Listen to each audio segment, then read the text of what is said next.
Okay, so yesterday I learned that my mic can be easily muted and unmuted if I touch it, so I've got to learn. But as somebody who tries a lot of different things, I had a past of feeling like, oh my God, like, why can't I be consistent? Why can't I just be like normal like everybody else? And there's something about entering my 40th year of life on this planet where it's like, that is exactly what you came here to do, is switch it up. Like, today, I, like, haven't done this in, like, a year or 2, but I was like, "Oh, maybe I should comb my hair this way," and I was like, "Oh, look at all that body. Look at all that body, girl." And, I haven't worn this shirt since it arrived because it was a present from my wife, and I don't generally wear polos. It's the only one I have left, from, like, I guess, a former life, but it kind of feels like a get some shit kinda done at home day. In Minneapolis here, there's, like, a general strike because, ICE and all that fun stuff is going on, but I have my morning pages here, and what I realized is, there's always a little tension around like, do I want to shower to get warm and humid first because it's like 15% humidity? Or do I need to eat first because I'm cold? Or do I just want to create first? And what I've been pushing myself to do is to do the thing that I haven't already done a bunch of in my life. Because yeah, I've spent a lot of years of my life getting up and making breakfast or getting up and showering, which I did because it was really dry and I was cold. Um, Plus I'm bleeding. Anyhow, yeah, ladies and men who can handle it, welcome to the channel. But what was I going? Oh, so in my morning pages, I get some of like the best stuff. It's like the stuff that comes when you're relaxed, whether you're in the shower, driving. I'm really relaxed when I'm driving. Driving is one of my favorite things to do. I don't get road rage ever. Knock on wood, right? There's never a reason you get cut off, you didn't die, great. Like, shake it off literally like the animals do and move on. Like, it's a somatic practice that we can integrate. But I was remembering that, you know, I I wanted to write a Substack about Mama Cheryl's Free Your Voice course because it literally is like the best core workout for me. And I'm talking, I used to be a discus thrower. I also loved throwing discus. It's graceful, it's powerful. It was the, ultimate event in the original Olympics. Um, and as a person who was like a foot shorter than a lot of the throwers, like you had to be good to keep up because when that thing is like traveling however many miles an hour, it has to fall a foot longer for the person who's your competitor. I use air quotes because something I really loved about throwing is that you really just competed against yourself on a day-to-day basis until like the events came up and whatever. It was just a really enjoyable sport. But when I was growing up, my mom was really tired. I don't know who else can resonate with this. I had a single working mom. You probably, even if you have two parents, they're probably both pretty tired. Odds are. I'm not saying everyone's parents are, because some folks do have some privilege, and there's some moms that got to stay at home and actually knew how to take breaks and create space for that. My mom was not one of those. Um, she was actually a lot like me. She's supposed to have a lot of creative time. She's supposed to have a lot of downtime. But when you're born in 1950, at the beginning of the Korean War, like, you don't have that option. Um, but this is a post or a video I wanted to talk about both arts and depression, actually, because somebody that I was doing some co-working with, you just asked me straight up. It's like, like, because I told him I'd gotten rid of all of my chronic conditions, um, literally every single one without taking medications. Because I don't actually consider taking a prescription as actually addressing it. It's masking a symptom usually. And when you mask one symptom, you end up getting other symptoms. And then that you get on this like horrible cycle of just like adding medications that you cannot quit, and I didn't want that life for me. I'm not a person that has ever been particularly good at, depending on things. I might be hyper independent, but also I believe in interdependence, like understanding the ways our systems in society work together and being a conscientious and conscious participant, not a dogmatic one. So anyway, I need to shout out looking at my notes, like, I need to shout out Jim Carrey because I remember him saying something like, I might not get it right, is that depression is your avatar telling you that it doesn't like the role that you're playing. And when I was depressed, it was during the years, like, between high school and college, and for, like, 10 years after college, I would go into these, like, fits, like, I mean, I guess fits, like, look like this, but, like, periods of feeling really depressed, and it was usually when I had gotten off of the, like, grind wagon, right? And I had, like, taken time to, like, rest for, I don't know, the weekend, and I would just sink into it, like, "Oh my god, like, I what the fuck?" Um, and I realize now, and actually this was something I don't remember where I learned this other part, but when you're depressed, you need deep rest. And it took years for me to actually allow myself deep rest. And now I just get regular rest because I've done my deep resting. And I think that's what makes sometimes it hard for people to get off of what you might call the rat race, like, what do you call it? The hamster wheel. Because when you do, the way my wife likes to put it is like your body and your mind and whatever hands you the bill. But the cool thing is that I've realized over time is that you're not paying that bill as much as you can allow the universe to help you pay that bill, right? At least in my life, maybe it's because I was just grossly popular, and popular for, like, the things that I didn't love anymore. Like, I was popular because I DJ'd music, but then I, like, really looked at the lyrics in this music as I was waking up, like, most of the top 40, and I was like, "This is really disempowering. This is glorifying hurting each other. Like, why do we listen to this?" And so I stopped, and, I got accolades, I got awards, left and right, but it was not who I truly was. And so I want to rewind a little bit. Like, why did I bring up Mama Cheryl? When I was a kid, I enjoyed being in choir, but I was only in choir up until the 4th grade. And in the 4th grade, I, was supposed to pick up an instrument. It wasn't a very well-funded school at all. We had rented our instruments. Most of my friends couldn't afford the rental. We couldn't really afford the rental. I'm sure my mom, like, went through some things to rent me a clarinet when what I really wanted to do was play the drums, probably because I had a lot of shit to get out of my system. Now I consider them to be a little too loud because I love my peace and I love my solitude and tranquility. Like, it's a word I didn't think I would ever resonate with, but I've been in doing some, and I'm gonna just tell on myself lovingly here. I am not regularly doing these singing lessons, even though, like, mentally, I'm like, "Oh, that's so fun, and that was so cool, and I wanna tell the people about it," and I have been telling people about it.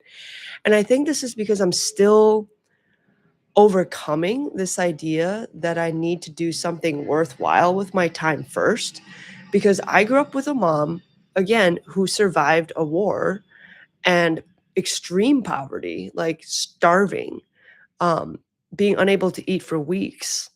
And in her view, there she was the youngest too and, like, didn't get as much care, but she didn't really get to play. And so I never got to see the value of play at home. I certainly enjoyed it with my friends, but it also, like, I guess after a certain age, I was like, "Well, that part of your life is done." And that shit's depressing. Like, who wants to live a life where they don't get to dance and sing? And I think there are a lot of things that we can learn from various indigenous tribes, nations. Sorry, I really need to get that right. Now nations, but indigenous peoples, whether that's, ancestors in Africa, depending on how well back you trace it, they have these concepts that if you can walk, you can dance. If you can, talk, you can sing. And I am just now in, this 40th year of my life, getting a chance to actually learn how to sing and how to hold my posture, how to form my vowels, how to open up this as an instrument. And as I've been doing the singing course, I have been posting more video. I've been more comfortable using my voice than ever before. And I remember reading something about like writers are the people for whom writing is the most difficult. And I understand that now as when you're trying to channel and convey truth to the world, like the base truths, not like my opinion and my ego truths, right? But like, we need clean water, y'all. Like, we need to make sure our soil's good. We might not want to cut all our trees down. When you're speaking truth, like you need real food. Like sometimes medicines are poison. Like when you're saying stuff like that or revealing the deepest wounds of the soul in writing, even if it's a novel, it's hard. It's hard because no one teaches you or encourages you to do that. So you gotta enjoy yourself. You've got to balance out that tough work. And so the other reason I've been hopping on here almost first thing in the morning as soon as I can before my mind gets in the way and says, "Oh, you don't need to say that in public," is because I've realized it's helping me hone my writing. So, yeah, I'd initially taken down yesterday's video because I realized there was no sound. But then I hadn't like navigated away from that window. I went to the bathroom, I started hearing my own voice. And I was like, "Actually, that's a nice voice. What is that?" And I was like, "Oh, shoot." And I was like, "Wait." And I went back and somewhere around 2 minutes in, I touched my mic. So I you know, un unlisted that video and just owned that I'd made a mistake. I think a younger version of me would be like, "Well, that now I gotta re-record the 22 minutes or 24 minutes. I don't remember everything I said in those 24 minutes." Actually, this is telling me maybe I do want to run something that transcribes what I say as I go. I think right now my videos, I don't think they have captions in them. Um, I do wanna play around with OBS Studio some more because I wanna show folks what I'm seeing with AI. So if you're on the border and you don't wanna pay for AI, you can't afford AI, or you don't know how to prompt it the way I do, you can follow along. Um, and I'm saying this as someone who recently got a lot of flack from some really anxious people, anxious and judgy people about using AI, but I finally flagged it for what it was. It's fear. It's a lot of fear instead of seeing that, now with AI, yeah, like colleges are threatened. Colleges are threatened because now the education that I paid 5 figures, yeah, probably 6 figures, over the course of 4 years is now accessible in bite-sized bits, not just like fire hose to prove that I learned things.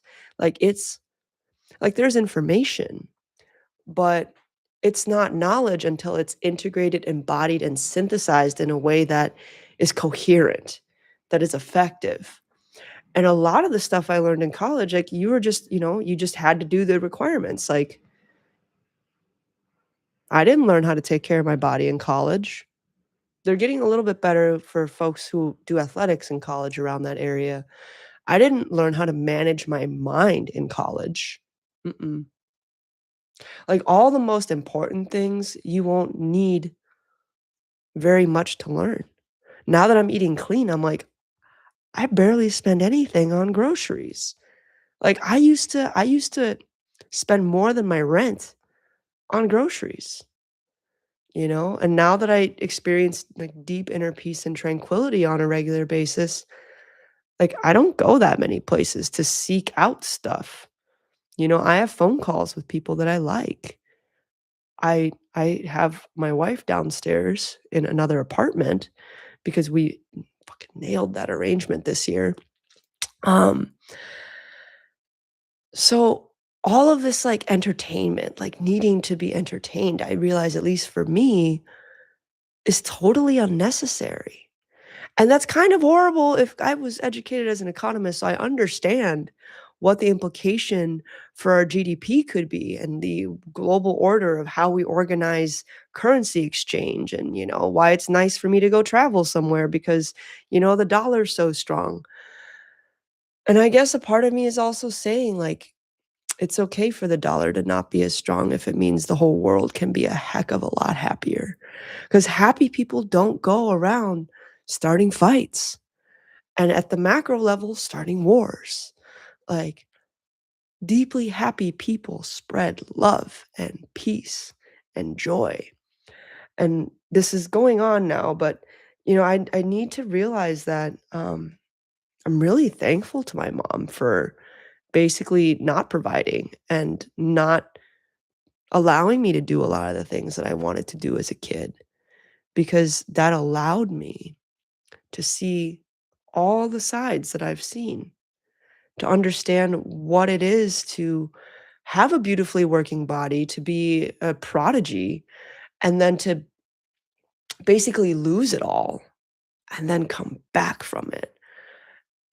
I think that when you're a person who's done that, there are very few things that can shake you. And that's where I'm at now. So, anyway, I think the reason why I wanted to put this video up this morning was also when someone asks you, how you got over depression, like especially depression that was decades long. Um, it's not a simple answer. It's not something that comes in a quick conversation. It requires depth. It requires spaciousness. It requires an openness that we have been actively discouraged from having. And there's actually a book called like The Depression Cure, and it like handles a lot of the mechanical parts of what could cause depression. Like, for example, if you don't get any sunshine, which, we're built for, that's one of it's like I think it was like 14 chapters of super basic things, like super duper basic things that when you're educated as a very elite person, which I've lived that life, it's almost like that shit's below me, bro. Because I'm so smart, and I'm making fun of myself a little bit because I lived in that paradigm and I didn't know that, outside of the United States, the World Health Organization has categorized beef and pork, which should really just be called cow and pig meat, as carcinogens. Like, when you keep putting that in your system, it's really hard for you to feel open and vibrant. Like, we grow human organs in pigs, y'all. Like, if you wanna know where some of your autoimmune symptoms come from, drop pork. Take that from someone who has dropped autoimmune conditions because I didn't wanna live like that.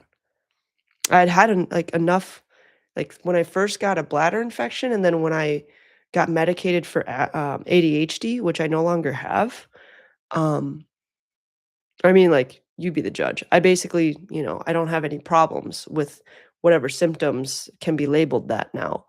Um, my life got worse, and I learned that lesson very quickly. I was like, "Oh, this doesn't work for me." And it might work better for some of y'all who are, let's say, European descent, because most of the drug studies are done on people that are men, younger, and of European descent. So, just you got to look at the system rationally. And for me, these medications weren't made for me.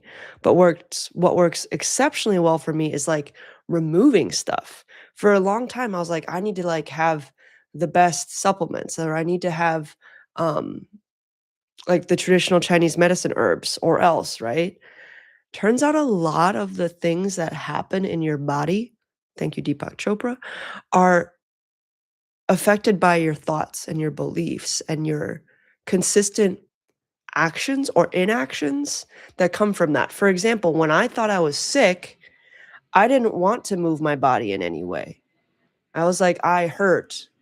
right? And then somewhere I heard, oh, I need to talk more about this later.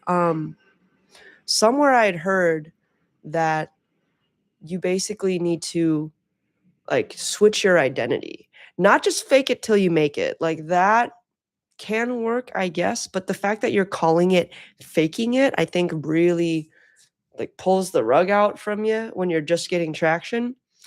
But when you embody a different identity, and for me, it was remembering that I had had a healthy body before, a very well functioning, healthy body that on every metric, whenever I had blood tests as a kid, I completely blew the average out of the water. I remember that. And I was like, I'm not sick. And I started doing things as if I was not sick. Now, I didn't know that at that time through human design, for example, that I'm not really built to do like hard physical activity. I actually do amazingly well with flow and dance and like qigong. It only took me like 10 years to finally start doing that regularly. And I would, like, run, right? And then, like, 3 days later, I'd be like, "I can't handle it. It hurts so bad." So, thank you, human design. Thank you, whoever, created that. That reminds me I wanted to sign up for a thing today. But, yeah, I think I'm gonna leave it here because 'cause I'm over 20 minutes. I'm hungry. I'm feeling good. I'm pretty sure I dropped some nuggets in there for people to, chew on. And, yeah, have a beautiful day. Yeah, hit the end stream. End stream.